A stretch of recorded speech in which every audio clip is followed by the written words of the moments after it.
Hello everybody, and welcome to my review of Licensed to Ill by Beastie Boys. Wait a minute, that's not right. That's about right. Good evening, white men over the age of 30. I say that because that's Eminem's target audience. Today, we're going to be reviewing Eminem's new surprise album, and yeah, man, it really was a surprise because Eminem really is the last person I would expect for a surprise midnight release considering his declining celebrity status. If you dial back the clock about 10 years, you probably would have seen Eminem on everybody's top 10 rappers of all time, and back then, he definitely would have deserved that, and I guess you could still say that if you exclude out like half of his entire discography, but the problem with that is that other half still exists, so you kind of can't really say that anymore. Eminem's previous album, Revival, was easily one of the most painful albums I've had to listen to, especially because it's from one of the people I would have considered the greatest, a couple years ago. And Eminem kind of makes it abundantly clear that he's not happy that people didn't like it, even though there's some lines that indicate that he himself is not even proud of the album, which doesn't make a lot of sense since he complains about everybody that didn't like it, so. And for most of the album, he seems to blame the new generation of rap music for his lack of success with his album that he himself doesn't even like. And if you really ask anybody with working ears, they would pretty much tell you, yeah, it sucks. I mean, if you even asked probably a fucking deaf person, they would say, hey, this album fucking sucks. Right off the bat, we get the track The Ringer, which consists of Eminem just calling out a bunch of new age rappers such as Lil Yachty, 21 Savage, Lil Pump, Lil Xan, anybody with Lil in their name. And the reason why is because he doesn't get it. I can see why people like Lil Yachty, but not me, no Yachty. So what the fuck was your point? If you're gonna call out Lil Yachty directly, it's not like the use of Lil Yachty is directly in your wordplay, but if your entire point is not to intentionally diss and call out one artist specifically, what's even your point of bringing him up specifically? You fucking cornball! But if you're able to look past Eminem's whiny lyrics, this track will probably be great. His flow towards about the middle part is pretty great, I will say. So if you're able to tune out whatever he says, this is probably an enjoyable experience. And then on the second track, Greatest, which I guess is okay. It has an annoying hook, which is pretty much just him taking I Woke Up Like This by Playboi Carti and him replacing the N-word, like a fucking white cornball that he is, with honky. I love it, the honky sounded like me. Which I'm sure is him trying to mock Playboi Carti, and I guess him making it sound obnoxious is supposed to be the point since he's mocking him, but the rest of the song is about him trying to prove that he's the greatest. So it doesn't make a lot of sense for him to sound obnoxious and then try to sound serious at the same. I also like the part where he disses because Eminem tried to shout them out once, but he mispronounced their name and they got angry over that.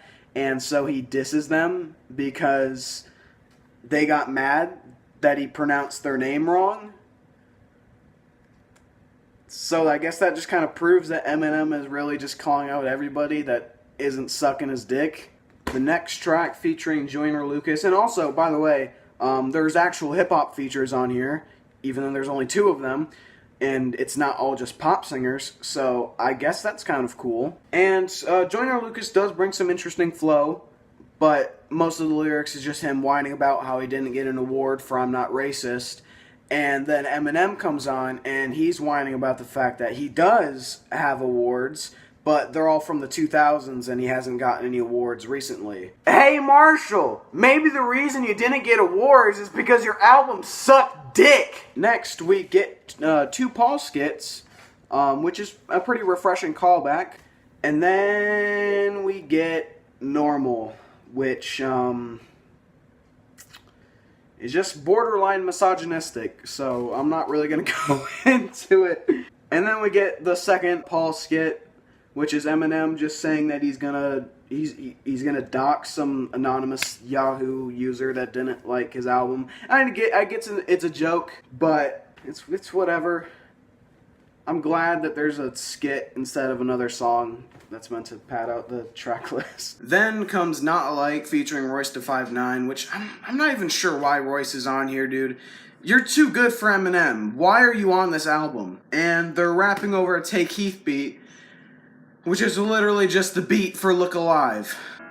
Brain dead, eye drops, pain dead, cyclops, day dead, iPod, made dead, my pop, treasure cyclops.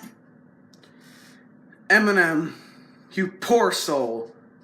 Please shut the fuck up. Next comes Kamikaze and Fall. For some reason on Spotify they're like swapped or something, and the track listing makes no sense. But on Fall, he kind of just does the same thing again. He's just kind of dissing every rapper, which ends up it ends up coming to the point where Eminem calls Tyler, the Creator, a faggot. Tyler create nothing, I see why you call yourself a bitch, snatch.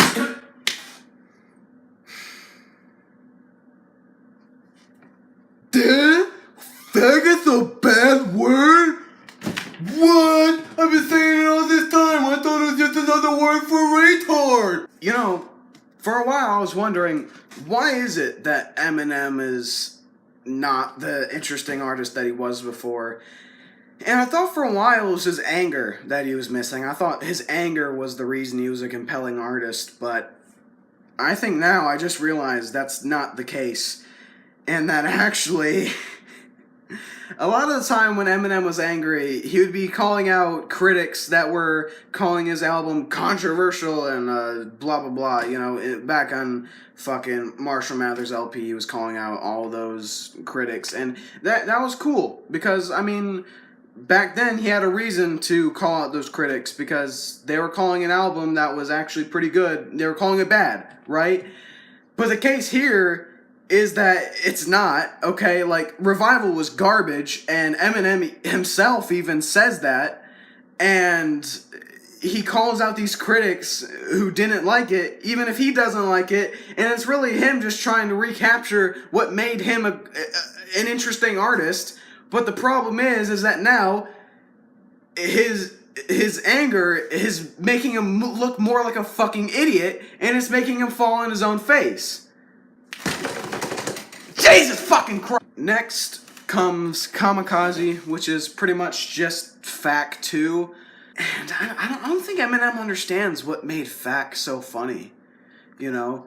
The reason why Fact is a funny song is because it's the first song on your Greatest Hits album. And when somebody puts in the Greatest Hits album, and they hear this song called Fact, which is intentionally terrible, and has lyrics about Eminem shoving a gerbil up his asshole, that's funny, because it's on your Greatest Hits album.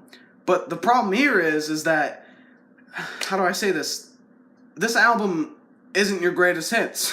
Then comes Nice Guy, which, well... Suck my dick! You fucking suck, man! Suck my dick! You fucking suck, man! I hope that your heart get hit by a semi-truck. I just hope it's a joke track. But the problem here comes is that Nice Guy fades into another song called Good Guy. And Good Guy kind of, it's about a dysfunctional relationship that I think is true. Who even gives a shit at this point? But the problem with it is that it kind of goes into that misogynistic lane again. Back when Eminem made songs about him wanting to kill his wife, that was edgy, that was dark, that was like, holy shit, this dude's rapping about killing his own wife, that's fucked up, right? It's just not as edgy anymore because it's just misogynistic and fucked up. And then comes Venom, which is just a... Wait, oh god damn it, they let Eminem make the title track for this movie? Fuck! I really don't know how to end this. I guess I was just wanting to talk about this album because it sucks shit dick. What's wrong with you, man? Come on. Why are you still doing this? Why are you... I was gonna rip this, but I spent some time doing it. This album just sucks dick. That's all I gotta say about it. I don't know, 3 out of 10, 4 out of 10.